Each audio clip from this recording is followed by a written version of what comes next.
Terima kasih Bu Luluk sudah di-report. Jadi uji komprehensif ini tentunya Bu Luluk sudah mempersiapkan uji komprehensif ini. Ya, Ya. materi-materi apa yang diujikan tentunya itu yang akan kami tanyakan. Ibu Luluk, ya. Iya, Pak. Saya sudah mempersiapkan itu, ya, bahwa uji komprehensif ini adalah syarat Ibu Luluk, ya, untuk Ibu Luluk bisa lanjut di aktivitas praktik pembelajaran inovatif harus lulus di uji komprehensif. Kalau tidak lulus, maka Ibu Luluk harus remedial keesokan harinya. Ya. Iya. Kemudian di uji komprehensif ini, ya, yang pertama Ibu Luluk mungkin menjelaskan dulu, ya, di timernya di ini, di setel Ibu Luluk timernya ini waktu kita 40 sampai 50 menit, ya. Lewat HP ya Pak ya? Iya, di HP Ya. saja. Jadi supaya tidak kepanjangan nanti Ibu Luluk menjawab, saya bertanya, ya. Iya Gitu. Pak. Jadi bisa kita tuntaskan di jam-jam kritis ini dulu, ya. Iya. Oke, mudah-mudahan bukan suara perut yang bicara ini. Dulu. Oh. Iya Pak. Ya, nah, jadi Ibu dulu menjelaskan dulu, saya kira memperkenalkan diri dulu, ya. Sudah berapa tahun mengajar, asal sekolahnya, ya. Ya. Kemudian setelah itu menjelaskan pengalaman-pengalaman mengajarnya selama sekian tahun, saya kira, ya, di sekolahnya. Apakah itu terkait dengan yang jelasnya Ibu Lulu terkait dengan pengalaman Ibu Lulu, apakah itu masalah-masalah yang dihadapi Ibu Lulu sebagai guru, ya, kemudian bagaimana penyelesaiannya, ataukah terkait dengan pengembangan kemampuan guru yang kemampuan berkelanjutan, ya, sebagai seorang guru, ya, gitu. Nah, kemudian setelah itu mungkin Ibu Lulu bisa yang dipilih rencana aksi 1 atau 2, Ibu Lulu? Rencana aksi 1 Pak. Nah, bisa menjelaskan rencana aksi 1-nya, gitu, ya. Iya. Itu yang digunakan IPK-nya, kemudian mungkin 10 menit bisa melakukan praktik teaching kembali, ya. Mungkin di singkatnya itu, ya, atau mana di penyelesaian solusi di rencana aksi 1-nya terkait dengan masalah terpilih dan akar penyebab masalahnya. Langsung ke situ saja mungkin praktiknya Ibu Lulu, ya. Sehingga bisa saya lihat, ya, bagaimana Ibu Lulu menerapkan solusi yang sudah dianalisis sedemikian rupa melalui kajian literatur dan wawancara terhadap 5 informan Ibu Lulu, ya. Nah, itu anunya mekanisme dulu sebentar, ya. Iya. Itu jadi diingat baik-baik. Kemudian setelah itu kita masuk pada sesi tanya jawab. Setelah itu selesai. Gitu, ya, Ibu Lulu. Oke, Ibu Lulu silakan. Perkenalan diri. Tidak apa-apa, saya matikan kamera ya Ibu Lulu supaya Ibu Lulu bisa lebih fokus. Ya, iya Pak. Melihat wajah saya, Ibu Lulu tegang. Ya. Iya Pak. Silakan. Perkenalkan, nama saya Lulu Ipawarianti. Saat ini saya bertugas di UPTD SMP Negeri 4 Kintab, Kabupaten Tanah Laut, Provinsi Kalimantan Selatan. Saya mengajar sudah kurang lebih 16 tahun, mulai 2006. 3 tahun saya menghonor, 2009 saya lulus CPNS. Sudah 13 tahun saya mengabdi, kemudian di tahun pertama, 8 tahun pertama saya mengabdi di Kaltim, 5 tahun berikutnya saya mengabdi di Kalimantan Selatan. Banyak sekali masalah-masalah yang saya hadapi ketika saya mengajar selama kurang lebih 16 tahun, terutama masalah motivasi siswa, kemudian kesulitan siswa untuk belajar, kemudian memahami materi yang disampaikan oleh guru. Untuk yang sekarang-sekarang ini, kasus yang banyak sekali dialami siswa, yaitu kesulitan siswa untuk mengerjakan soal literasi dan numerasi. Itu adalah salah satu masalah yang saya angkat ketika mengerjakan LK-LK, dan dua masalah yang terpilih yang ingin saya selesaikan dalam... Tunggu dulu Ibu, Iya, Ibu Pak. minta maaf, potong Ibu dulu. Ceritakan dulu pengalaman berapa tahun mengajar? Saya mengajar selama kurang lebih 16 tahun, Pak, mulai tahun 2006. Ya, termasuk senior ya Ibu dulu di dalam proses belajar mengajar. Ya, Iya, saya lulus kuliah Di- langsung mengajar. dari 16 tahun itu pengalaman apa saja yang Ibu Lulu bisa sampaikan ke kami, apakah terkait dengan best practice atau terkait dengan perubahan-perubahan yang sudah Ibu lakukan ya selama mengajar ya. Oh iya, Itu ya dihasilkan dari masalah-masalah yang ada ya yang Ibu Lulu berhasil atasi. Itu dulu diceritakan, nanti penerapan solusinya itu dipraktikkan ya, yang di rencana aksi 1 ya, di perangkat pembelajarannya ya. Tapi pengalamannya dulu saya mau tahu. oh iya. Oke, dulu. 3 tahun pertama tidak banyak pengalaman yang saya dapat, karena waktu itu saya masih berstatus honorer, Pak.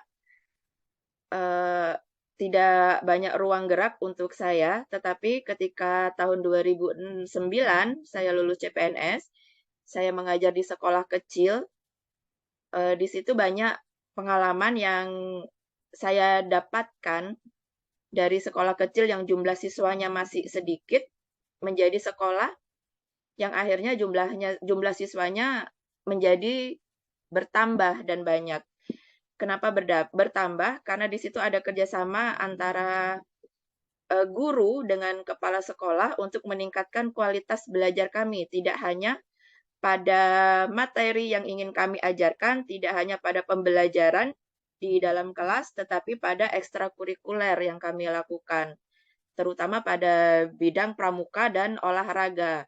Nah, dalam bidang olahraga ini kami banyak memenangkan juara-juara, makanya banyak sekali kemudian siswa-siswa di sekitar sekolah yang awalnya bersekolah di SMP Negeri 1 itu beralih ke sekolah di tempat kami, karena yang pertama jaraknya lebih dekat, kemudian yang kedua sekolah kami mampu untuk bersaing dengan sekolah nomor 1 di kecamatan saat itu. Kemudian di tahun kedua saya mutasi dari sekolah kami ke sekolah yang lebih besar. Itu tahun 2014 saya mutasi. Di situ permasalahannya lebih kompleks karena sekolah besar, jumlah siswanya juga lebih banyak, masalah yang dihadapi juga banyak.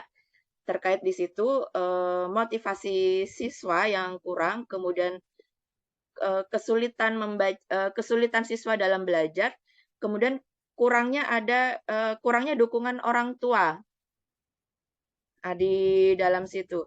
Hal-hal yang biasa kami lakukan untuk menarik dukungan dari orang tua untuk anak-anaknya yaitu melakukan pertemuan orang tua.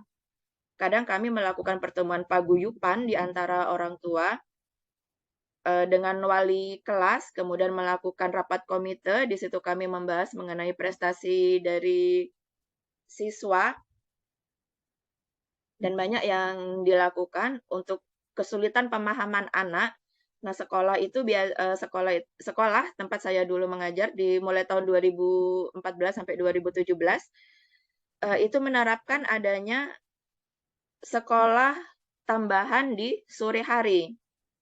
Nah, jadi siswa-siswa yang memiliki kesulitan dalam belajar dan memiliki tingkat motivasi yang rendah untuk bersekolah, ini kami panggil di sore hari untuk memperoleh pelajaran tambahan, terutama di 4 mapel UN pada saat itu. Kemudian sekarang di tempat saya mengajar mulai tahun 2017, saya pindah ke Provinsi Kalsel. Di Kalsel saya mengajar juga di sekolah yang kecil pada saat itu. Jumlah kelasnya cuma 3, sekarang mulai meningkat menjadi 6 kelas. Ini juga tidak terlepas dari upaya-upaya kami menitik karena di Kalsel dominan yang ingin orang tua terapkan adalah keagamaannya, makanya kami menitik beratkan untuk menarik siswa dari segi keagamaan. Nah, kepala sekolah dengan dewan guru, terutama guru agama, nah ini memberikan bimbingan-bimbingan terkait keagamaan, baik itu dari segi pembelajaran, in-kurikulernya maupun ekstrakurikulernya. Makanya ekstrakurikuler yang kami titik beratkan untuk menarik siswa, nah itu adalah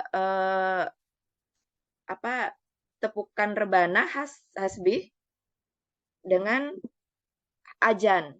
Dan ekstra ajan kemudian ada sholat dan sholat jenazah. Nah itu. Kemudian masalah di sekolah saya sekarang ini lebih kompleks, Pak. Kenapa saya katakan lebih kompleks? Karena letaknya jauh dari ibu kota provinsi, makanya motivasi siswa untuk belajar juga sangat kurang. Mereka lebih baik bekerja untuk memperoleh uang daripada sekolah. Terkadang anak-anak ini mengeluarkan pendapatnya, buat apa sekolah kalau dengan tanpa sekolah pun kami bisa memperoleh uang. Nah, itu selalu yang diucapkan oleh anak murid saya. Kemudian, untuk ujian asesmen yang dilakukan pemerintah selama 3 tahun ini, nah ini peringkat di sekolah kami juga termasuk rendah dari seluruh sekolah SMP yang ada di kabupaten. Makanya ini juga menjadi masalah buat kami, karena dilihat dari segi asesmennya, untuk literasi dan numerasi siswa kami di sekolah ini sangat kurang. Mereka tidak banyak paham tentang apa yang diinginkan oleh soal. Ketika membaca soal yang terlalu panjang, mereka cepat bosan, kemudian malas, dan akhirnya tidak mengerti apa isi dari soal tersebut. Ketika mereka tidak paham dan tidak mengerti apa isi dari soal tersebut, akhirnya mereka tidak bisa menjawab soal. Itu pada literasinya. Kemudian pada numerasinya, anak-anak di sekolah kami sangat membenci matematika. Entah apa penyebabnya, tetapi pada soal-soal mudah di matematika dasar, mereka tidak mampu menanganinya. Nah, ini adalah PR yang sangat besar buat kami. Makanya, ada anjuran dari kepala sekolah agar guru matematika lebih banyak menggembleng siswa untuk soal-soal di matematika dasar. Begitu, Pak.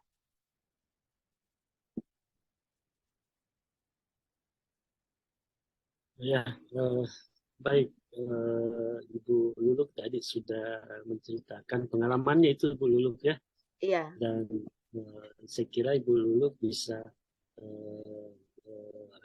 memiliki kemampuan dalam hal refleksi, karena bisa menjelaskan tadi ya apa permasalahan yang dihadapi dari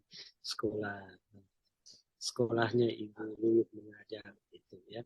Dan saya kira kemampuan itu tidak semua orang miliki, Ibu Luluk ya, yang mampu melihat masalah ya, yang mampu melihat mencermati ya, menganalisis, memikirkan kembali, yang memiliki kegelisahan kok seperti ini ya, kok seperti ini, kemudian dia mencoba mencari tahu apa masalahnya. Itu ternyata peserta didiknya lebih mementingkan pekerjaan daripada ini. Oh, ternyata kondisi atau karakteristik lingkungan peserta didiknya seperti ini, sehingga Ibu Lulu bisa merencanakan, mendesain ya perangkatnya yang sesuai dengan karakteristik peserta didik.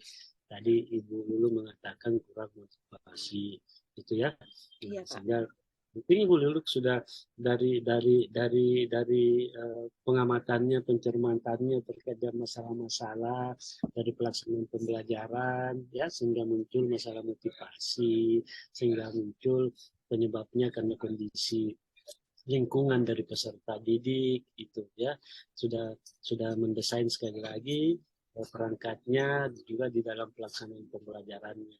Tapi yang saya belum mendengar dari semua masalahnya itu, ya, yang coba Ibu Lulu cermati, refleksikan. Nah, bagaimana solusinya Ibu Lulu itu?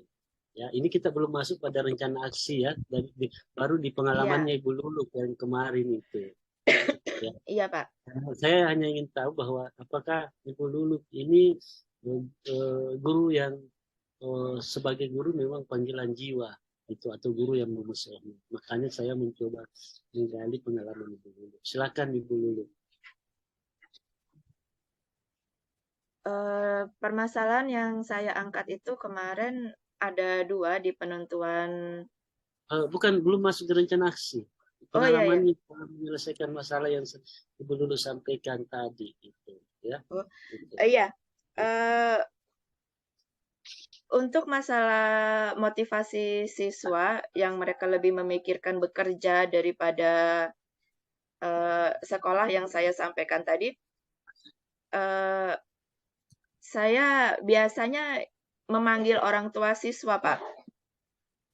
Orang tua siswa saya panggil untuk datang ke sekolah, kemudian berbicara dengan orang tua apa saja kendala-kendala yang ada di rumah untuk anaknya tersebut.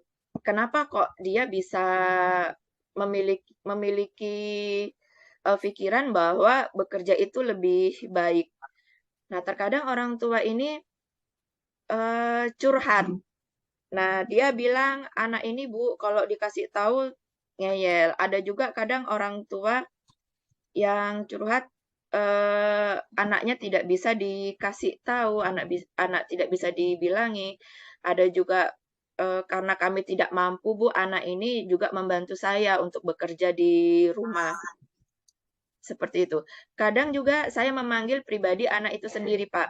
Anaknya sendiri yang saya panggil, saya tanya apa kendalanya, kenapa kok kamu lebih suka bekerja daripada bersekolah? Jawaban mereka itu cukup menyentuh. Karena kalau saya tidak bekerja, Bu, saya tidak bisa sekolah. Karena kalau saya tidak bisa bekerja, Bu, saya ke sekolah tidak punya uang sangu. Nah, seperti itu. Kalau saya tidak sekolah, Bu, saya tidak bisa membeli buku. Terkadang itu yang disampaikan oleh anak-anak. Terkadang di sekolah saya, karena adanya keterbatasan ekonomi dari orang tua, nah itu seragam saja mereka tidak mampu membeli. Kami juga tidak memaksakan, dan biasanya kami dari pihak guru, nah itu membantu seadanya dengan mungkin membelikan kerudung atau sepatu. Nah itu dengan cara iuran. Kemudian untuk masalah literasi siswa di sekolah saya juga ditunjuk sebagai kepala perpustakaan. Untuk literasi siswa, saya di sini membentuk suatu kelompok membaca, kelompok belajar yang anak-anaknya, yang anggota-anggotanya adalah anak dari kelas 7 sampai kelas 9. Dalam kelompok membaca dan kelompok belajar ini, setiap hari Jumat setelah senam pagi, mereka berkumpul dan memiliki target. Targetnya yaitu membaca satu buku satu minggu. Satu buku satu minggu yang harus target mereka membaca buku sampai selesai, kemudian menceritakan apa isi buku ini kepada teman-teman satu kelompoknya. Nah, untuk masalah literasi, biasanya, nah ini masalah literasi ini bekerja sama dengan guru matematika yang paling penting untuk mengajari mereka matematika dasar. Terkadang saya sendiri juga sering mengajari mereka matematika dasar. Apalagi kalau bertepatan pada saat itu ada materi IPS untuk jenis numerasi seperti skala angka, kemudian tabel dan kurva.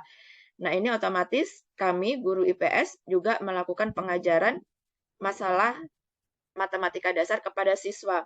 Karena kalau tidak diajari dari dasar terlebih dahulu, mereka tidak akan bisa menjawab ataupun membaca tabel atau kurva. Begitu, Pak. Baik, Ibu Luluk ya. Itu tadi terkait dengan pengalamannya Ibu Luluk.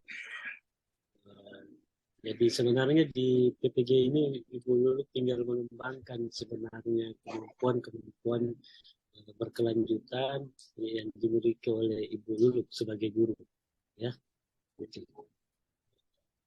PPG ini ya.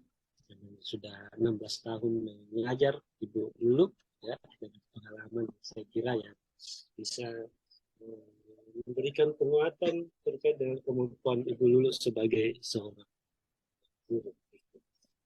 Uh, Lanjut Ibu Luluk, hal terbaik yang Ibu Luluk lakukan selama mengajar itu 16 tahun itu yang menyentuh ya Ibu Luluk kira-kira apa? Hal Karena terbaik. kita ya,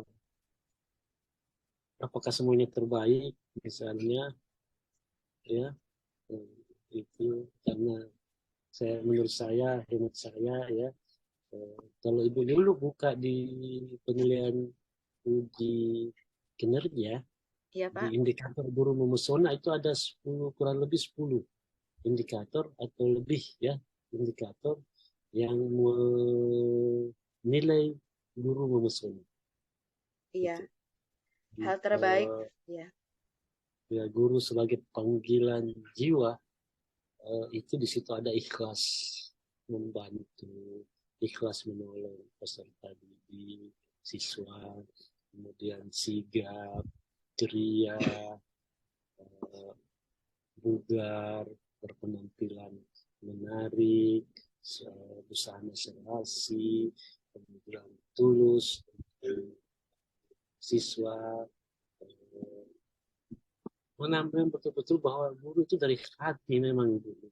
iya. Ya, cerminkan itu. Nah, apa yang sudah Ibu dulu lakukan terkait dengan apa hal-hal tersebut? Hal terbaik yang saya lakukan selama ini jelas di sekolah saya yang terakhir ini, Pak. Saya sangat Ya, senang dengan kelompok membaca saya. Kenapa saya senang? Karena uh, karena kebetulan saya adalah pecinta buku, pecinta novel, komik, dan saya senang membaca. Makanya saya membentuk kelompok membaca. Karena kebetulan juga langkah senangnya saya kemarin selama 2 tahun ini saya sudah menjabat sebagai kepala perpustakaan. Makanya saya membentuk kelompok membaca. Saya cuma ingin menarik anak-anak ini untuk sadar apa sih sebenarnya inti dari membaca ini. Dengan membaca terus menerus membaca, nah ini akan membuat jiwa mereka paham. Akhirnya ketika mereka sudah membaca komik, membaca buku cerita dan mereka tertarik, kemudian mereka beralih membaca ketika mereka mencapai tingkatan yang lebih tinggi, ketika mereka SMA, kemudian syukur-syukur ada siswa saya yang bisa kuliah karena dilihat dari tingkat ekonominya, mereka juga kurang. Saya ketika mereka kuliah, mereka tentu akan mendapatkan buku-buku yang tingkatnya lebih tinggi. Ketika mereka sudah terbiasa dari SMP membaca buku-buku dengan tingkatan yang rendah, ketika mereka nanti ada di level yang lebih tinggi dan memperoleh buku dengan tingkatan yang tinggi, mereka akan mudah memahaminya karena mereka sudah terbiasa. Nah, ini adalah hal yang terbaik bagi saya. Juga selain faktor itu tadi, ada juga ketika kita berkumpul kemudian membahas satu buku, ada keterikatan di situ. Keterikatan dari emosi, anak-anak bercerita, kami mendengarkan, kemudian siswa yang lain menimpali, saya sebagai guru memfasilitasi, kemudian ketika ada satu pemahaman yang mereka tidak paham, saya menjelaskan, kemudian ketika ada konflik dari pemahaman di antara siswa, saya menjadi penengah. Nah, ini jelas sekali merupakan hal yang terbaik bagi saya, karena ini adalah langkah saya untuk membangun Sampai di mana Ibu Lulu, Pak Mario? Ya, Ini maaf sudah terlempar, Pak.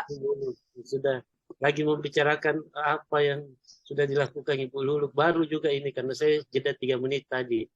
Baru membicarakan hal-hal terbaiknya Ibu Lulu sebagai guru yang penuh panggilan jiwa.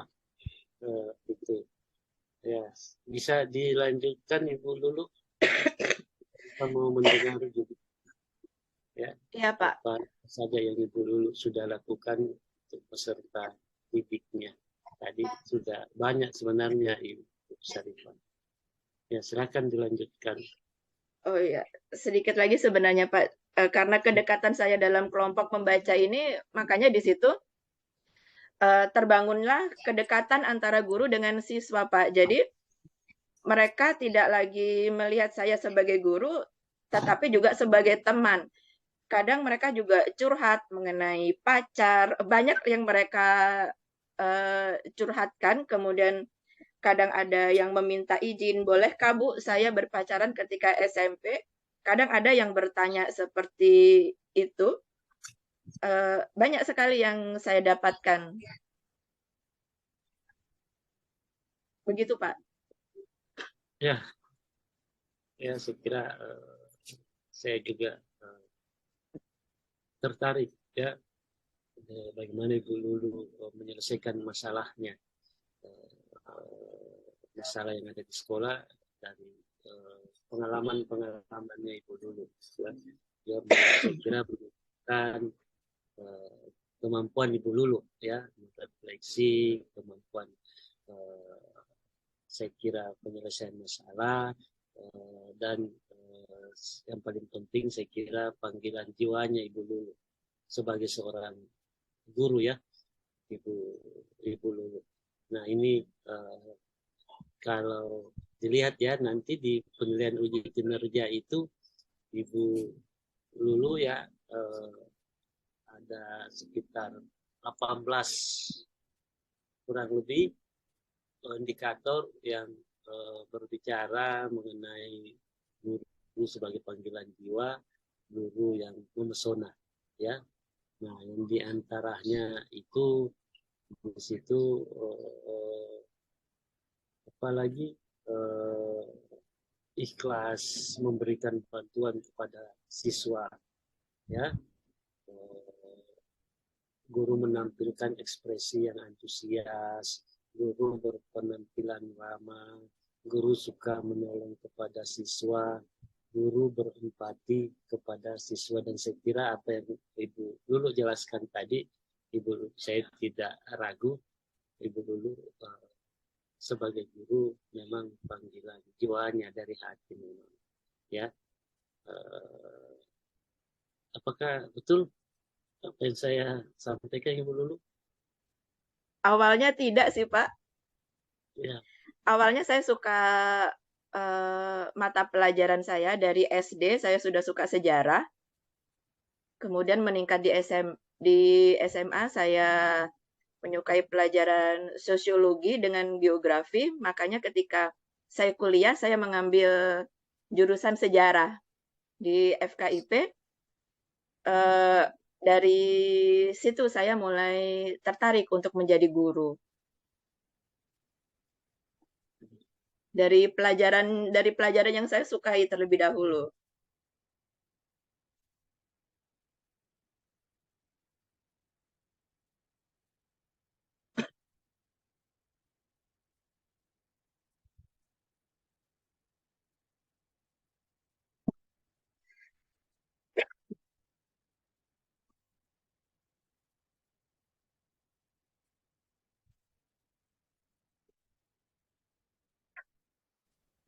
Mungkin Mario tadi terlempar bisa terus. kita lanjut saja karena mau bergabung dulu.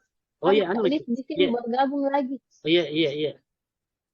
Enggak apa-apa enggak apa-apa Ibu. Enggak apa-apa, nanti saya nganu. Oke. Ya, izin Kak dulu, Liz. Iya, enggak apa-apa.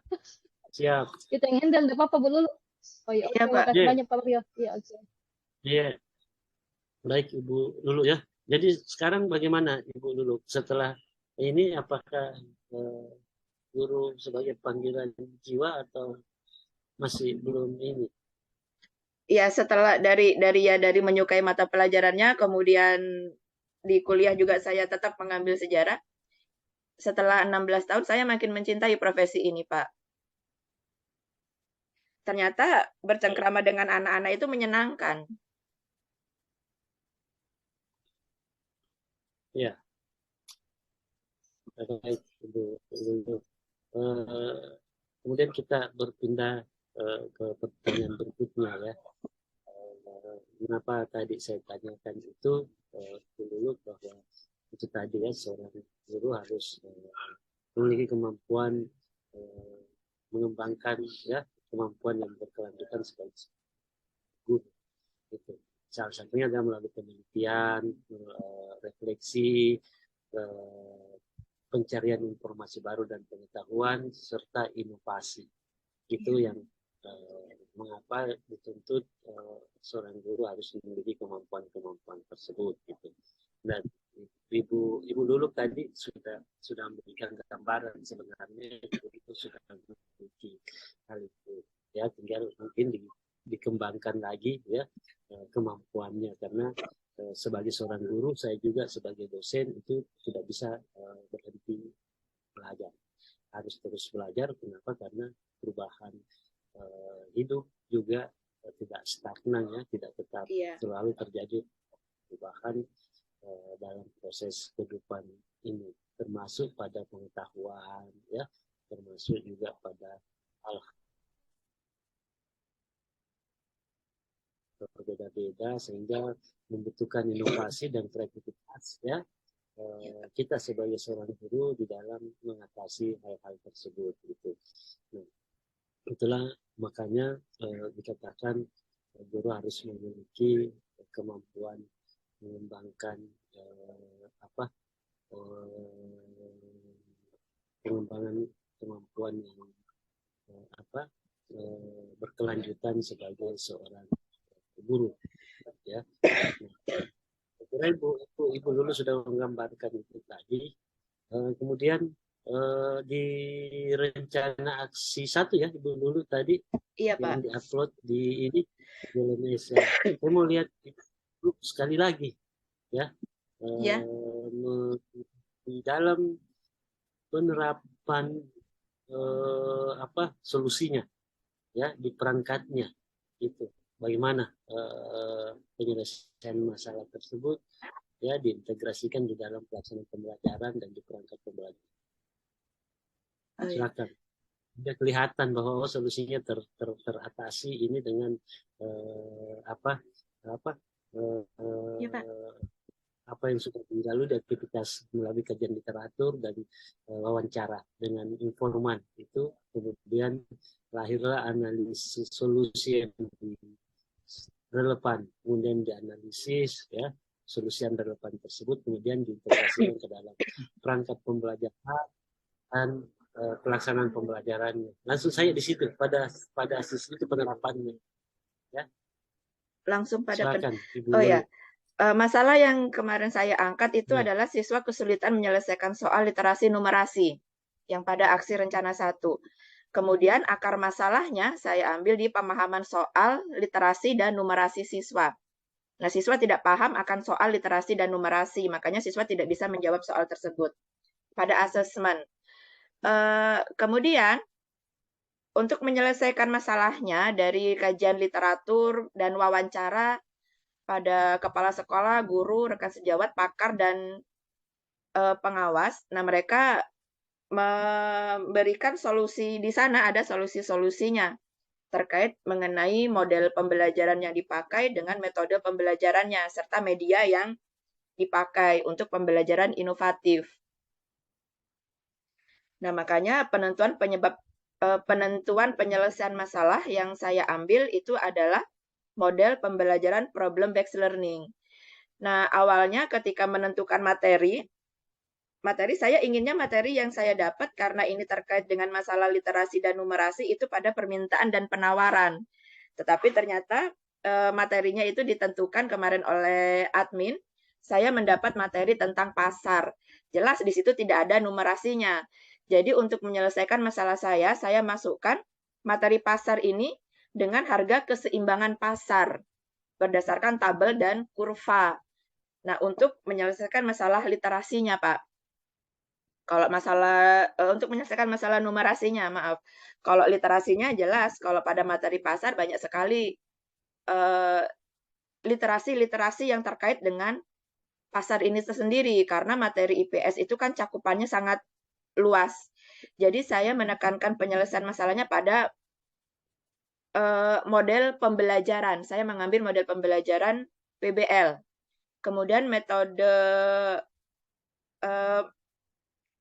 media yang saya pakai itu adalah komputer dengan LCD proyektor dengan menggunakan media Canva. Media Canva di situ saya beri video tentang pasar. Di situ ada pasar tradisional. Pasar tradisional saya merekam sendiri merekam kegiatan di pasar di daerah saya sendiri. Kemudian untuk pasar modern karena saya tidak sempat ke kota pada saat itu karena anak saya lagi sakit pada saat itu. Jadi saya mengambil pasar modern itu dari media YouTube. Kemudian saya kaitkan dengan potensi daerah, yaitu pasar terapung. Karena pasar terapung ini adalah objek wisata yang sangat terkenal sekali di Banjarmasin, terutama bahkan di Indonesia, itu pasar terapung satu-satunya ada cuma di Banjarmasin. Kenapa saya memasukkan ide pasar terapung? Saya ingin melihat siswa saya mampu tidak dia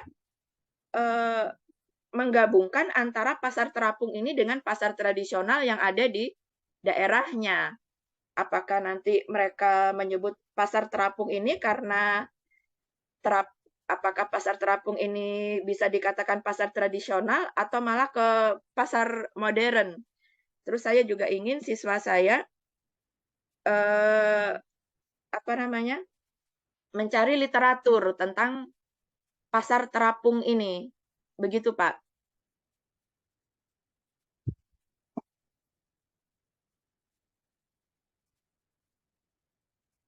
Ya, kita kan di gambaran menggunakan model dengan media ini bisa diberikan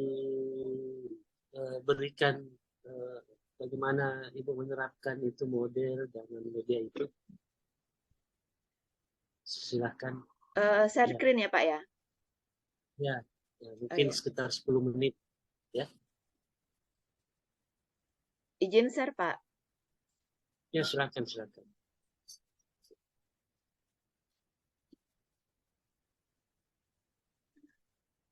Ini saya menggunakan PPT, Pak, tapi saya membuat media ini melalui media Canva. Karena di Canva kalau kita bukanya melalui Canva sendiri, saya membuatnya melalui media Canva, tetapi saya menyimpannya dengan file PPT PowerPoint. Kenapa saya menyimpan di PPT PowerPoint? Karena jaringan di sini tidak stabil, karena kalau melalui Canva langsung, saya harus melihat jaringannya. Nah, kalau jaringan tidak stabil, Canva-nya tidak akan terbuka. Makanya solusi yang saya anukan menyimpan media Canva ini ke dalam PPT PowerPoint.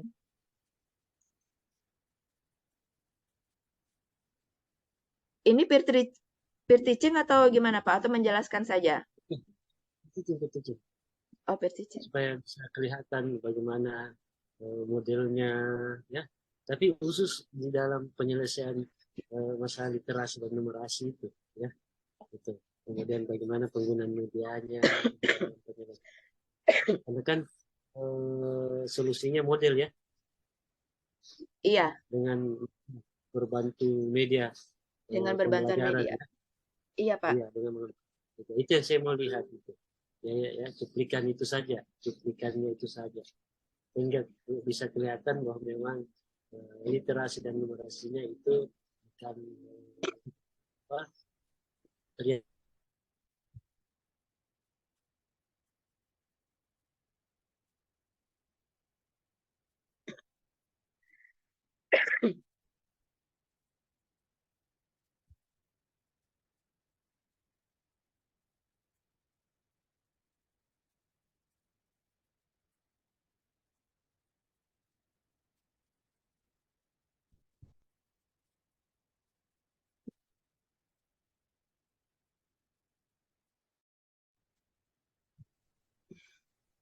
Maaf Pak, terlempar tadi. Ya, Ibu Lulu di mana sebenarnya ini? Agak susah jaringan, loh. Di Ibu Lulu. di rumah Pak. Sore tadi pagi bagus Pak, tidak pernah terlempar. Sore ini menjelang sore ini baru anu. Saya izin share screen Pak. Iya, silakan. Silakan Ibu Lulu. Rumahnya di mana Ibu Lulu? Di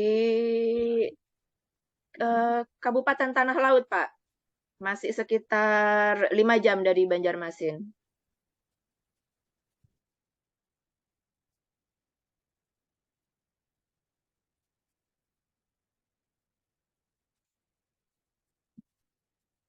Hal Pak, bisa dimulai Pak? Ya, silakan. Assalamualaikum anak-anak. Apa kabarnya hari ini? Baik semua? Oh iya, baik. Hari ini kita belajar mengenai pasar. Tapi sebelum memulai pelajaran, langkah-langkah lebih baiknya kita berdoa terlebih dahulu. Ya, berdoa, mulai. Oke, selesai. Pertama-tama, sebelum belajar mengenai pasar, kita lihat dulu apa manfaat yang dapat kita dapat setelah mempelajari materi tentang pasar. Nah, setelah mempelajari materi tentang pasar, manfaat yang bisa kita dapat yaitu kalian akan tahu unsur-unsur terbentuknya pasar. Kemudian yang kedua, kalian juga akan tahu apa sih itu fungsi pasar. Kemudian, manfaat yang ketiga yaitu kalian bisa tahu apa sebenarnya perbedaan antara pasar tradisional dan pasar modern. Nah, itu adalah manfaat yang bisa kalian dapat setelah belajar mengenai pasar. Kemudian, materi yang ingin kita bahas pada pembelajaran kali ini yaitu pengertian pasar, unsur-unsur pasar, dan fungsi pasar. Sebelum kita belajar lebih lanjut, alangkah lebih baiknya kita tahu apa sih tujuan kita belajar tentang pasar. Nah, tujuan pembelajaran yang ingin kita capai yaitu menganalisis pengertian pasar berdasarkan prosesnya, proses terbentuknya dengan jelas setelah ditayangkan video tentang pasar, kemudian menemukan unsur-unsur terbentuknya suatu pasar dengan tepat. Yang ketiga, membandingkan pasar tradisional dan pasar modern secara terperinci. Kemudian tujuan keempat, merumuskan fungsi pasar dengan kehidupan nyata dengan baik. Nah, sebelum kita memulai pembelajaran lebih lanjut, Ibu akan membentuk kelompok-kelompok belajar ketika untuk kalian untuk membahas materi tentang pasar dengan kelompoknya. Nah, kelompok satu ini ya, Ahmad Fauzi, Ahmad Nur, Ahmad Rizal Mahdi, dan Anggun Siva Anjani. Kemudian kelompok 2 itu ada Dara Puspita, Marcelino Nur, Faiz Nurmansa, Fesya Ayudia, dan Hari Jalu Bagas. Kemudian kelompok 3, Jeffrey Ahmad, Kayesi Ananda, Lutfia Ainun, Melinda, dan Muhammad Aldi. Kelompok 4 itu Ahmad Fauzi, Ahmad Nur, Ahmad Riza. Kemudian kelompok 5, Rendra Luis, Rifki Maulana, Siti Mirna, Siti Nurhaliza, dan Siti Rahayu. Untuk lebih mengerti tentang pasar, terlebih dahulu kalian menyimak video yang berkaitan tentang pasar. Disimak baik-baik video yang berkaitan tentang pasar.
Ya, kalian sudah melihat penayangan tentang video. Setelah kalian melihat penayangan tentang video, apa sebenarnya yang kalian dapat ketika penayangan di video ini? Adakah pertanyaan-pertanyaan yang ada di pikiran kalian?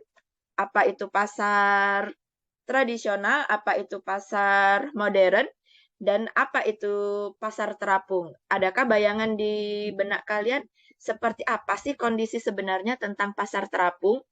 Nah, setelah kalian menyimak penayangan video itu, cobalah kalian merumuskan pertanyaan tentang pasar yang belum kalian mengerti. Kemudian, cocokkan dengan rumusan pertanyaan yang ada di LKPD. Carilah jawabannya di buku dan di internet bersama dengan kelompoknya masing-masing. Nah, ini adalah contoh dari rumusan masalah. Rumusan masalah ini juga ada di dalam LKPD yang telah kalian dapatkan. Cobalah untuk mencari apa saja sih jawaban-jawaban dari semua rumusan permasalahan yang ada di LKPD. Bagaimana, sudah selesai? Apakah ada kesulitan untuk mencari jawaban dari rumusan pertanyaannya?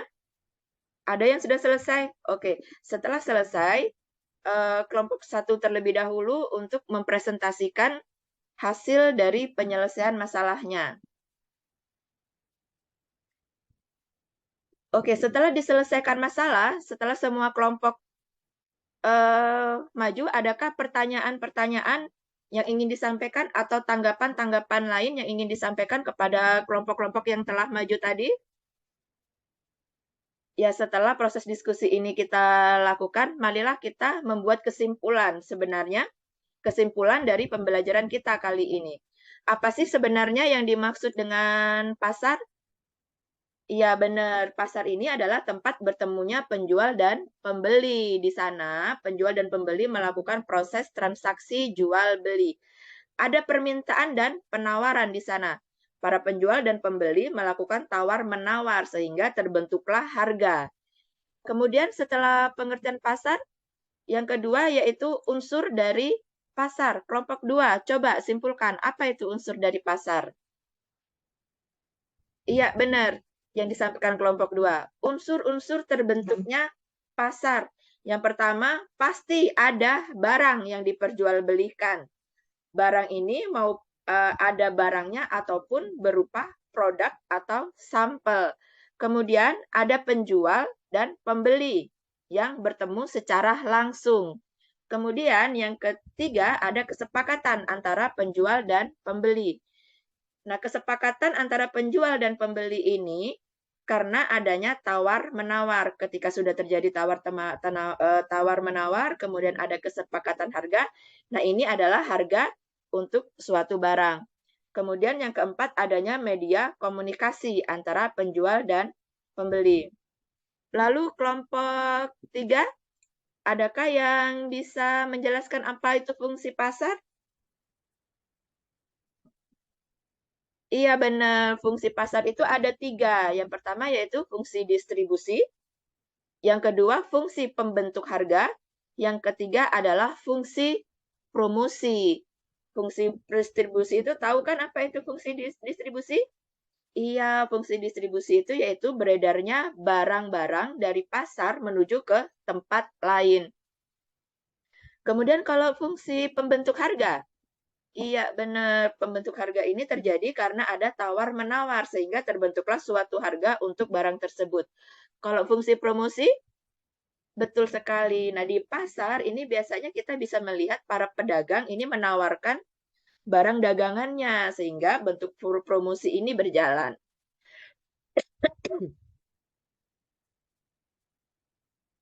Nah, setelah melakukan serangkaian kegiatan, bagaimana perasaan kalian setelah kalian belajar IPS tentang materi pasar? Apakah kalian tertarik atau tidak tertarik? Atau kalian justru sedih dan bahagia? Oh, jadi semuanya tertarik ya dengan model pembelajaran yang seperti ini?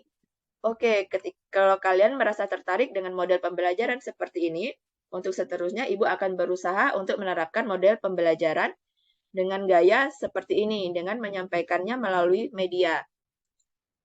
Kemudian untuk mengingatkan kembali untuk materi kita pada pertemuan berikutnya, nah itu adalah macam-macam pasar dan harga keseimbangan pasar. Jangan lupa untuk mencari informasi melalui buku dan internet tentang materi yang akan kita pelajari pada pertemuan berikutnya.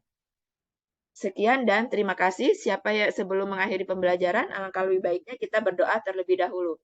Berdoa dimulai. Ya, selesai.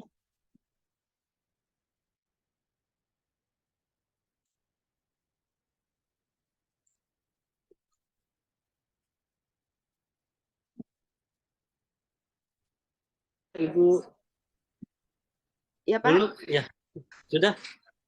Sudah, Pak. Oke, saya jeda 1 menit dulu ya Ibu dulu ya. Oh iya, Saya Pak. jeda 1 menit dulu ya. Oke. Ibu dulu, Iya, Pak. Ya, Saya Pak. belum duhur itu dulu. Saya mau izin dulu duhur ya. Oh iya, Pak. Ya, iya. Oke. Terima kasih Bu Lulu. Mungkin 5 menit ya. Iya. Oke. Baik, Ibu Lulu ya. Halo. Iya, Pak. Dulu. Kita Ya, halo. lanjut ya. Iya. Ya, halo. Kita lanjut Ibu Lulu. Tadi sudah saya kira ini ya praktikkan saya kira bagaimana penerapan medianya terkait dengan solusi di model pembelajaran ya yang berbantu media. Baik, Ibu Lulu.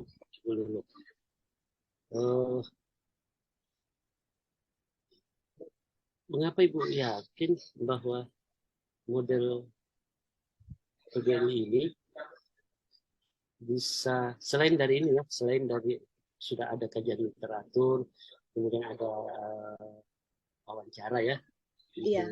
Lulu. Nah, tinggal itu kan sudah dianalisis Ibu Lulu. Nah, bagaimana Ibu Lulu bisa meyakinkan saya bahwa pada penerapannya sudah tepat seperti hasil dari analisis solusi gitu ya. Gitu. Selain daripada media berbantu media tadi ini ya, media di dalam meningkatkan kemampuan literasi dan numerasi gitu. Pada bagian mana di media ini ya itu dulu. Pada bagian sudah terlanjur medianya ditampilkan ya. Pada bagian mana media ini yang Ibu katakan bisa meningkatkan kemampuan literasi dan numerasi peserta didiknya. Ketika nanti mereka mencari penyelesaian masalah, Pak. Di sini kan pada sintak yang ketiga itu kan membimbing mereka melakukan penyelidikan terkait masalah yang diberikan oleh guru. Nah, mereka bisa menyelesaikan masalah dengan mencari data melalui buku yang telah disediakan atau dipinjam dari perpustakaan dengan mencari bahan dari media internet. Nah, di situ mereka akan melakukan membaca tentang materi-materi yang terkait dengan masalah-masalah yang telah diberikan di dalam LKPD. Nah, di mana medianya itu?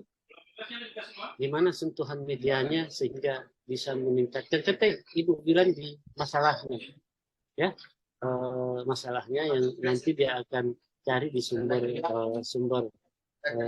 belajarnya itu ya terkait dengan materi. Berarti sumber belajarnya menjadi apa? Akar penyebab itu sumber belajar itu menjadi solusi. Misalnya kalau saya katakan seperti itu ya, sumber belajarnya yang menjadi solusi. Ibu Lulu harus menyiapkan atau menyediakan sumber-sumber belajar yang bisa diakses oleh peserta didiknya. Ada di bahan ajar, Pak. Ya, ada di bahan ajar itu. Berarti bahan ajarnya menjadi solusi itu. Makanya saya tanya pada bagian mana media ini ikut berkontribusi. Itulah katakan seperti itu, ikut berkontribusi terhadap pemecahan masalah literasi dan numerasi. Iya. Kalau Ibu katakan bahwa di sumber belajar berarti bukan medianya, gitu. Ya sumber belajarnya. Kalau Ibu katakan bahan ajar berarti bahan ajarnya. yang menjadi solusi, bukan medianya. Tapi itu mengatakan model yang berbentukan media. Nah, pada bagian mana media ini yang bisa meningkatkan kemampuan literasi dan numerasi? Media Itu di sini cuma sebagai pendukung, Pak. Pendukung untuk menyampaikan masalah, pendukung bagi guru untuk melakukan pengajaran, melakukan pembelajaran. Makanya nanti ketika guru sudah menyampaikan rumusan permasalahan, mereka diarahkan untuk membaca bahan ajar. Bahan ya, ajar ya. di Yang jadi penentu bahan ajarnya ya.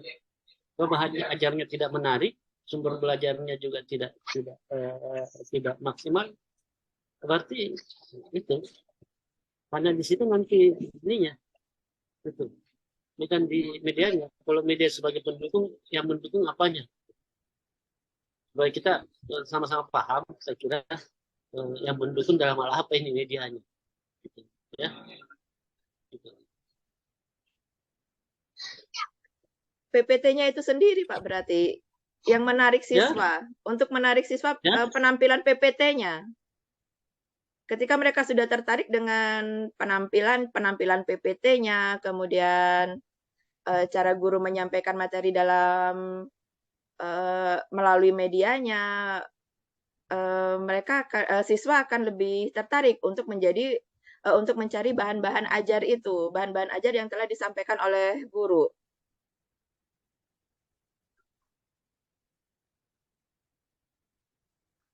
Jadi itu yang mendukung ya. Media pembelajaran itu menarik, membantu di dalam memberikan pemahaman terkait dengan materi.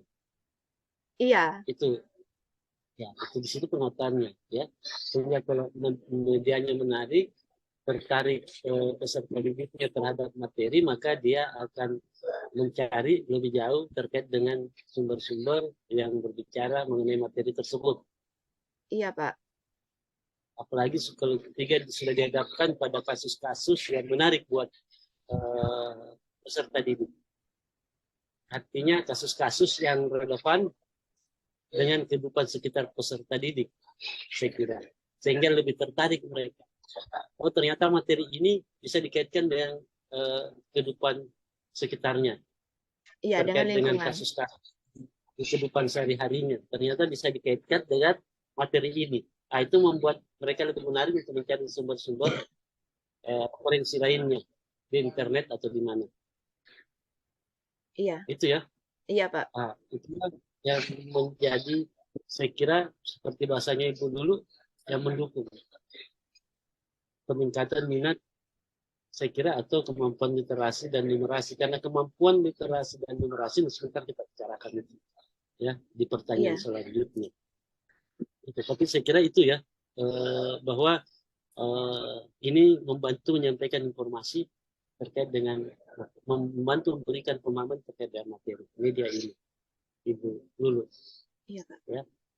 Apalagi ada kasus-kasus di sini yang harus diselesaikan ya, itu Ibu Lulu ya.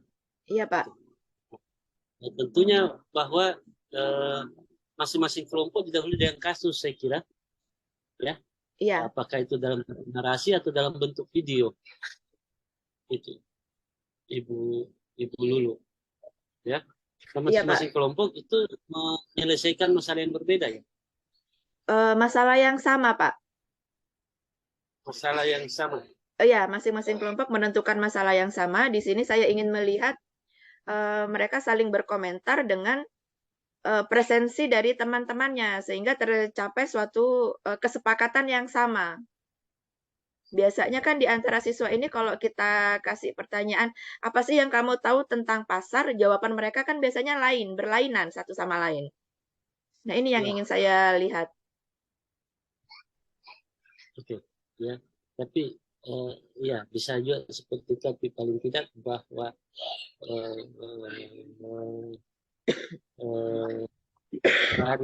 dari satu kasus itu kan nanti didiskusikan. Iya. Hingga juga tetap bisa kelihatan bagaimana tanggapan siswa lainnya terhadap pasar. bukan hanya di masing-masing dibuatkan kelompok, kemudian masing-masing dengan masalah yang sama mengenai pasar, sehingga diketahui itu makna yang berbeda-beda dari pasar tersebut. Tidak perlu juga seperti itu saya kira, karena nanti ada sesi ini dipresentasikan, kelompok satu mempresentasikan, kemudian ada tanggapan saya kira, ya, dan itu bisa nanti mencerminkan bagaimana siswa terkait dengan anggapannya terkait dengan pasar, dan nanti bisa diberikan penguatan. Saya kira satu terkait dengan pasar, terkait dengan masalah yang berbeda. Kelompok satu masih terkait dengan pasar, tapi masalah yang berbeda. Jadi penggaliannya jauh lebih dalam, saya kira, ya. Berarti Satu kalau tema iya. dengan Berarti masalah beda itu. Nah, itu saya kira akan menjadi pemicu, ya, peserta didik untuk kaya akan informasi, kaya akan pengetahuan. iya. Gitu, ya. Berarti Pak, kalau ada 5 kelompok dengan masalah yang berbeda, LKPD yang disiapkan adalah 5 LKPD yang berbeda. 5 LKPD, 5 bukan 5 LKPD yang berbeda, tapi 5 masalah yang berbeda dan satu LKPD 5 masalah berbeda, begitu ya? Oh gitu. Ibu Lulu. Iya. Ya. Baik, itu di media. Nah, di model PBL, gitu. Iya. Ya. Penerapannya sehingga mereka atau siswa itu mengalami peningkatan dalam kemampuan literasi dan numerasi. Tentunya ada yang berdiskusi, ya, ada diskusi, Iya, ada masalah. Iya, ada diskusi. Ya, tapi itu kan umum.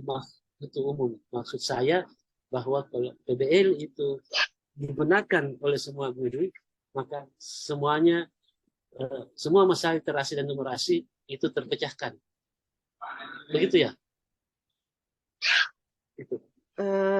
Maksud Ibu. Atau ada hal spesifik dari model PBL ini sehingga kalau sintaks ini dikembangkan, maka itu akan jauh lebih menyentuh kemampuan literasi dan numerasi. Saya dulu pernah mengembangkan yang discovery learning, Pak. Iya. Pernah saya dulu mengembangkan yang discovery learning, tapi pada materi yang berbeda. Ketika 2 kali pertemuan dilakukan evaluasi, memang tingkat pemahaman siswa lebih baik. Dan terus terang ini untuk PBL, saya baru kali ini menerapkan problem based learning dalam pembelajaran saya. Saya lebih sering memakai discovery learning. Saya berharap nanti ketika saya mengambil problem based learning pada materi pasar, saya berharap dievaluasi nanti di pertemuan berikutnya, saya akan mendapatkan hasil yang baik untuk siswa saya. Ya. Padahal discovery learning itu termasuk pembelajaran inovatif yang disarankan. Iya, saya ambil discovery learning untuk aksi yang kedua, Pak. Ya.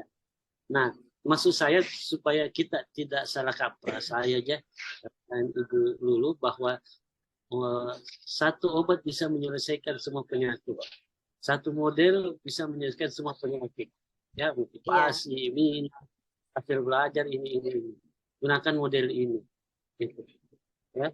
Jadi tidak perlu kita lakukan analisis atau apa segala macam, langsung saja gunakan model ini, selesai masalahnya. Seperti itu, bukan seperti itu kan Ibu dulu? Iya. Nah, makanya saya tanya, model ini yang Ibu angkat untuk menyelesaikan PBL itu, ya, nah, di mananya yang bisa mengembangkan kemampuan literasi dan numerasi? Itu yang saya minta sebenarnya Ibu dulu untuk praktikannya, itu praktik gitu, ya, seperti itu tadi. Tapi ini yang saya mau tanya dulu pendasarannya, gitu, bahwa model PBL ini dijadikan sebagai solusi untuk mengatasi rendahnya kemampuan literasi dan numerasi, gitu.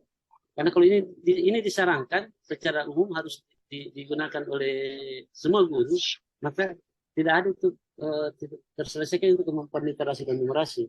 Cuma pada ibu lulu saja ini dikembangkan model pembelajaran ini PBL yang sesuai dengan karakteristik dari masalahnya sehingga terselesaikan akar penyebab masalahnya atau masalah terpilihnya. Itu ibu lulu. Ya. Bagaimana itu ibu lulu?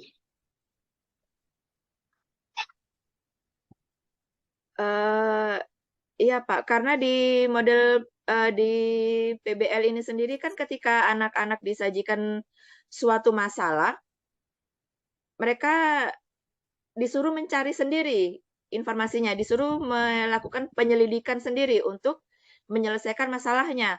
Otomatis kan, Jadi semua model PBL menyelesaikan masalah literasi. iya, otomatis ketika mereka mencari penyelesaian masalah, otomatis mereka membuka buku, kemudian mencari jawabannya di internet, dan ini kan mengembangkan literasi mereka, Pak.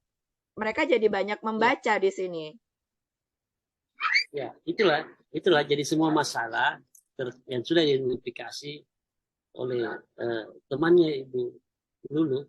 Kalau ada masalah literasi dan numerasi, pakai model PBL misalnya. Tapi ada juga temannya Ibu Lulu yang masalahnya motivasi menggunakan model PBL juga. Iya.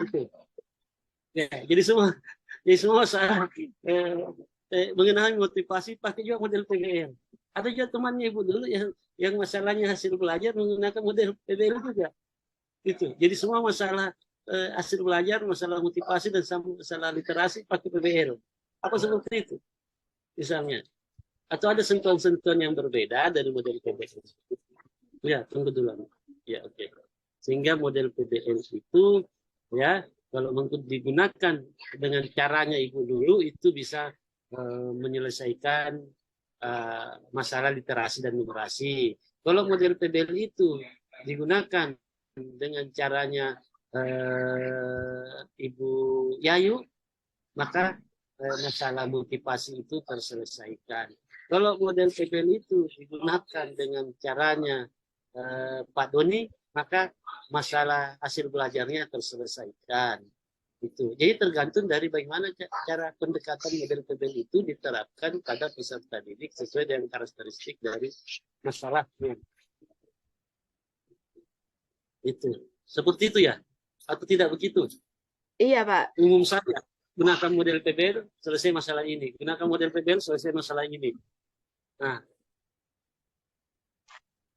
Kalau saya menggunakan metode PBL ini dengan menggunakan aktivitas di sekitar mereka, Pak, dengan kearifan lokalnya. Makanya saya selipkan di situ pasar terapung. Supaya mereka tahu gitu loh, ternyata di tempat saya di daerah saya ada sesuatu yang bisa diandalkan, yang sesuai dengan materi yang diajarkan di sekolah.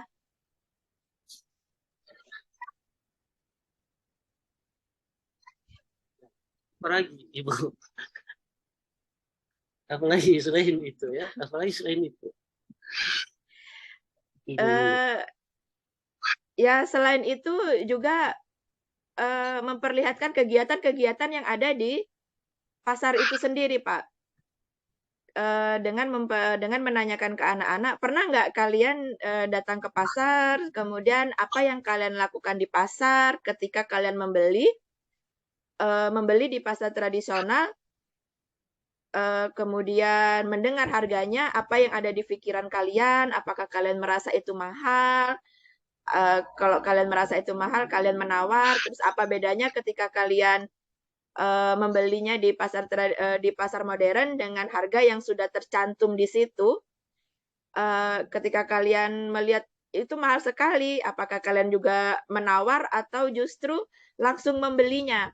Makanya di video tadi itu saya memperlihatkan mencari pasar modern yang menampilkan harga-harga barangnya. Saya ingin melihat mereka, oh ternyata harga di pasar modern seperti ini ya. Dan itu harus dibeli. Sudah 2.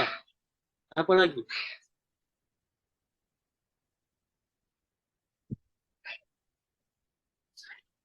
Apalagi ya? Ya. Jadi memang ini model PBL-nya Ibu Lulu hanya bisa digunakan dan caranya Ibu Lulu untuk mengatasi literasi dan numerasi. Itu sudah dua. Kenapa lagi? Dengan menyajikan gambar-gambar, Pak. Gambar-gambar apa? Karena semua model menyajikan gambar-gambar. Iya. Ya. Apa yang bisa, yang baru ini, yang khasnya literasi dan numerasi ini, sehingga masalah itu. Jadi berbeda kan PBL-nya Ibu Lulu, PBL-nya Pak Doni, PBL-nya Ibu Yayu itu. Ya. Maksud saya bahwa menggali apa lagi yang bisa dieksplor ya untuk menerapkan model PBL dalam mengatasi masalah literasi dan numerasi. Yang tentunya secara spesifik fakta-fakta dari masalah literasi dan numerasi itu apalagi memiliki karakteristik peserta didiknya, ya, lingkungan belajarnya, dan banyak hal yang lain tadi, sehingga perlu menyesuaikan. PBL memang disarankan sebagai pembelajaran inovatif, tapi pada saat penerapan itu perlu menyesuaikan dengan kondisi karakteristik dari peserta. Dari Disitulah saya kira inovasinya Ibu Lulu yang Ibu sebutkan tadi, bahwa satu perlu menyesuaikan dengan ini ya. Yang satu tadi, yang kedua tadi yang barusan Ibu Lulu sampaikan itu terkait dengan materi ini dia menanyakan itu ya. Pertama materi dikaitkan dengan kehidupan sehari-hari, yang kedua stimulus pertanyaan, itu pertanyaannya harus yang bisa memantik peserta didik, tentunya relevan juga dengan kehidupan sehari-hari. Itu kan menerapkan model PBL tetapi disesuaikan dengan karakteristik dari peserta didik. Jadi tidak asal langsung menerapkan model PBL itu, tetapi disesuaikan dengan karakteristik peserta didik. Jadi berbeda model PBL yang ditetapkan oleh Ibu Yayu, oleh Ibu siapa? Ibu Lulu, Pak Ridwan, Pak Mahar dan sebagainya. Kenapa? Karena pendekatannya yang berbeda. Saya kira Ibu. Jadi sintaksnya itu memiliki pedoman, masing-masing pedomannya harus sama, ya, rambu-rambunya harus sama, tetapi cara melaksanakan itu berbeda karena bisa menggunakan metode diskusi, bisa menggunakan metode ini, bisa menggunakan metode apa, bisa menggunakan dalam metode itu. Ibu, caranya yang berbeda. Dan Ibu kan sudah tunjukkan tadi materinya disesuaikan dengan kehidupan sehari-hari, kemudian pertanyaan yang memang langsung mengenai pada praktik dari sehari-hari kehidupan siswanya di pasar itu ya. Dan itu saya kira inovasi yang Ibu dulu lakukan di dalam menerapkan media pembelajaran model-model pembelajaran inovatif. Jadi tidak langsung diterapkan saja. Memang ada pedoman, dan pedoman itu harus diikuti, tetapi pada caranya saya kira berbeda-beda metode yang kita lakukan. Sehingga memang modelnya Ibu Lulu ini di dalam mengatasi masalah literasi dan numerasi itu hanya Ibu Lulu yang memiliki caranya bagaimana, karena sudah dikembangkan lebih jauh mengenai dari kajian literatur dan wawancara. Itu ya Ibu Lulu. Iya Pak. Ya, oke. Nah, kita masih bicara literasi dan numerasi karena Ibu Lulu sudah terlanjur mengenai literasi dan numerasi ini. Ya, apa itu literasi dan numerasi? Kemampuan untuk memahami, kemampuan membaca dan berhitung, Pak. Ya, kalau sudah bisa membaca sudah selesai ya. Sudah bisa berhitung 1 tambah 1, 1 kali 1 sudah selesai, 1 bagi 1 sudah selesai. Ya disertai dengan pemahamannya, Pak. Terkadang kan anak-anak ini asal membaca saja tapi dia tidak paham dengan materi. Jadi kalau literasi ya membaca dengan memahami apa yang dibaca. Ya, apa manfaatnya memahami apa yang dibaca? Ya. Agar bisa menjawab situasi yang ada di dalam bacaan tersebut, Pak. Ya, bisa dijelaskan lebih jauh, oh ya, yang Ibu ini pahami. Saya kira yang Ibu pahami saja dijelaskan. Yang saya pahami, eh, literasi ya apa ya, pemahaman untuk membaca ini sangat diperlukan karena Ya, untuk mengerti apa yang kita baca, mengerti apa maksud dari yang kita baca, kita pertama itu harus paham terlebih dahulu apa yang diinginkan oleh bahan bacaan kita, apa yang diinginkan oleh kalau dalam bentuk soal, apa yang diinginkan oleh si pembuat soal. Biasanya kan anak-anak ini ketika mereka membaca, sudah membaca, kemudian dihadapkan pada soal di bawahnya, mereka tidak bisa menjawab karena satu saja alasannya, mereka tidak paham apa yang dibaca. Sudah tidak paham apa yang dibaca, kemudian kita melihat pertanyaannya, tidak paham lagi apa yang diinginkan oleh pertanyaan ini. Nah, itu yang biasa ditemui di sekolah, Pak. ya, ya, saya tidak meragukan Ibu sebagai kepala perpustakaan ya. Ya, jadi yang apa manfaatnya ketika bacaan itu dipahami? Itu dulu. Iya, Pak. Apa manfaatnya ketika bacaan itu dipahami? Dan bagaimana membuat bacaan bisa dipahami? Dijelaskan dulu itu sebagai kepala perpustakaan. Uh, banyak sih, banyak manfaat yang kita dapatkan kalau kita paham dengan isi dalam bacaan tersebut. Yang pertama, kita bisa mengaitkan apa yang kita baca dengan keadaan di lingkungan kita. Jadi di dalam bacaan ini kita bisa belajar. Banyak hal yang bisa kita pelajari. Itu manfaatnya.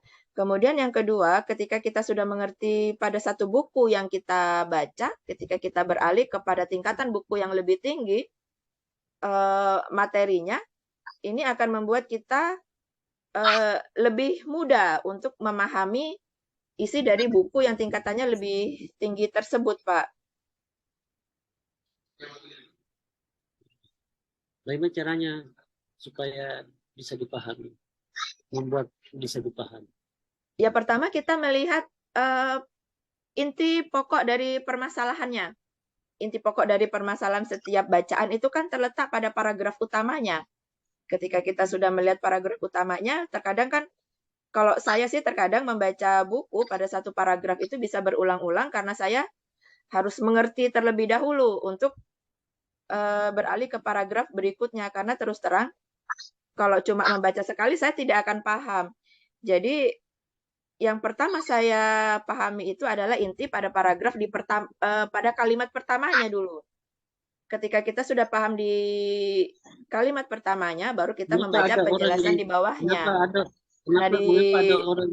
Kalau kita sudah bisa membaca satu paragraf, kita bisa beralih ke paragraf selanjutnya, dan itu akan jauh lebih mudah, karena biasanya paragraf selanjutnya ini kan menjelaskan apa yang ada di paragraf pertama.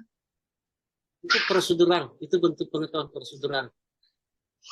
Ya, iya. Bentuk pengetahuan prosedural. Itu masuk di C berapa Ibu? Di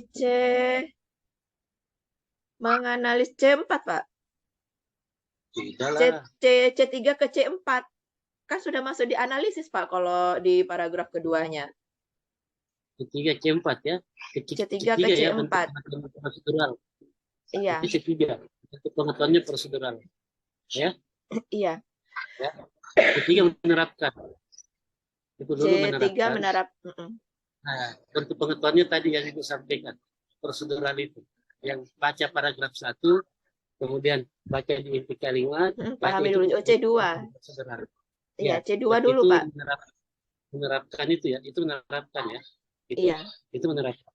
Prosedural. Bagaimana caranya memahami? Yaitu pertama, yaitu baca dulu di intinya, kemudian baca di ini, kemudian paragraf ini, nah kemudian kita akan tahu apa intinya. Itu menerapkan. Itu bentuk pengetahuan prosedural. sebelumnya Ibu jelaskan di kedua memahami ya yang saya Iya, tanyakan apa itu literasi dan numerasi, Ibu jawab secara konseptual. Itu bentuk pengetahuan konseptual ya, yang iya, level kognisinya adalah memahami iya memahami. ya. Itu ya ibu dulu Iya, ya. Pak. Jadi kita baru bermain di ranah law of the thinking skill ini ya, lots baru di Lots. C1 C2 C3 ya. Yang saya tanyakan lebih lanjut itu bagaimana caranya ya, itu meta kognitif itu dengan analisis ya sampai pada mencipta tadi bagaimana sampai pada level mencipta. Seperti yang Ibu jelaskan tadi, saya mau sampaikan ya bahwa Ibu kaitannya dengan level kognitif dan bentuk pengetahuan itu tadi ya, pada soal bagaimana pada soal atau pada tingkatan level kognitif menerapkan maka bentuk pengetahuan adalah prosedural yang Ibu sampaikan tadi. Itu ketiga. Yang Ibu jelaskan tadi mengenai literasi dan numerasi itu masih konseptual. Kaitan antara ini dengan fakta ini ya, kategorisasi ini itu bentuk pengetahuan konseptual. Baru kedua. Nah, yang saya tanya bagaimana ya bisa caranya untuk memberikan memahami itu bagaimana kita bisa memahami bacaan. Jadi kita bisa memahami bacaan itu sudah metakognitif mungkin ya, mungkin masuk di analisis itu ya. Iya. Jadi penjelasannya nanti itu sudah masuk di situ. Ibu bagaimana kita bisa memahami bacaan itu. Nah, itulah mengapa dikatakan sebagai kemampuan literasi dan kemampuan di garis bawahi kemampuan ibu dulu. Maaf ibu dulu karena ini ujian ya. Jadi saya Iya, Pak. agak ya.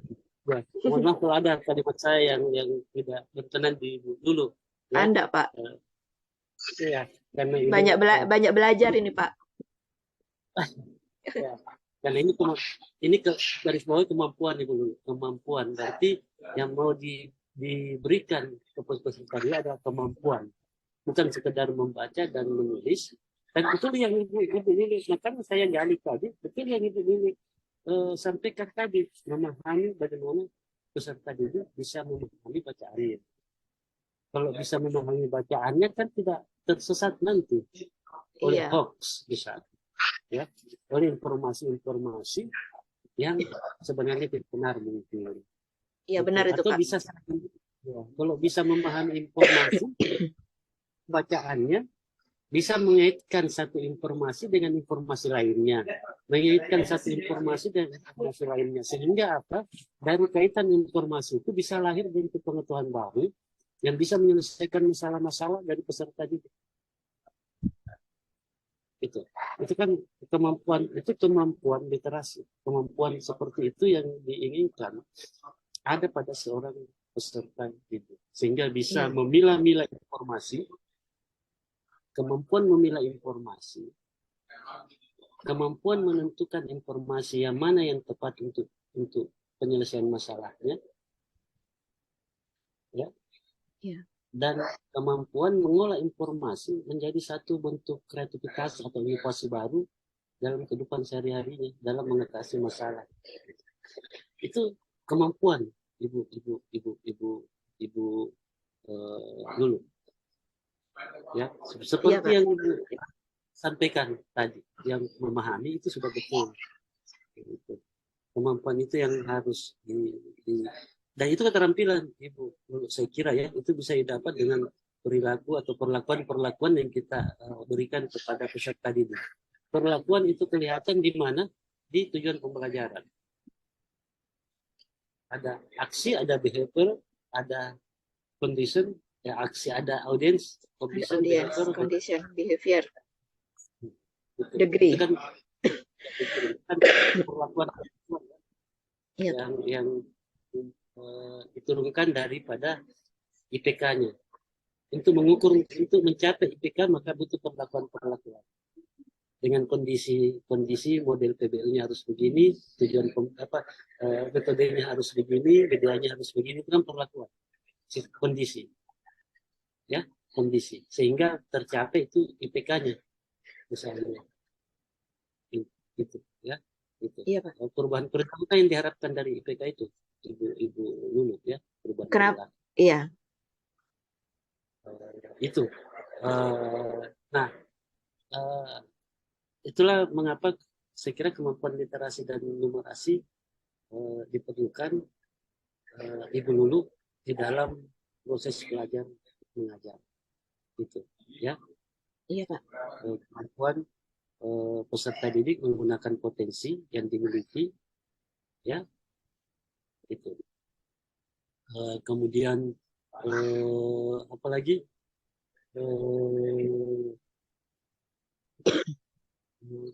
ini di literasi itu saya kira ya Ibu Lulu sudah berbuat banyak dengan perpustakaannya, dan saya kira sangat berarti ya bagi peserta didiknya itu. Di situ ada terbangun kemampuan komunikasi dengan literasi yang baik ya. Komunikasi, menyampaikan pendapat secara lisan, di situ itu. Kolaborasi saya kira kerjasama dengan kemampuan literasi dan numerasi yang baik. Gitu. Critical thinking di situ ada. Gitu. Bagaimana menganalisis informasi atau bacaan-bacaan, ya, sehingga bisa dipahami ini bermanfaat, ini tidak, ya, ini benar, ini tidak. Kemudian ini bisa dikaitkan satu antara yang lain sehingga menghasilkan problem solving, ya, bagi masalah-masalah yang ada. Bisa juga meningkatkan kreativitas dengan kemampuan literasi dan numerasi, gitu, ya, mengolah informasi, mengolah data, saya kira ya itu akan menghasilkan kreativitas peserta didik, baik itu dalam hal teknologi atau dalam hal lainnya. Nah, saya kira itu mengapa literasi dan numerasi diperlukan. Saya kira Ibu Lulu lebih paham itu. Iya. Ya. Sekarang di TPACK-nya Ibu Lulu. Sekarang sudah jam berapa Ibu Lulu? Jam 3:30, Pak.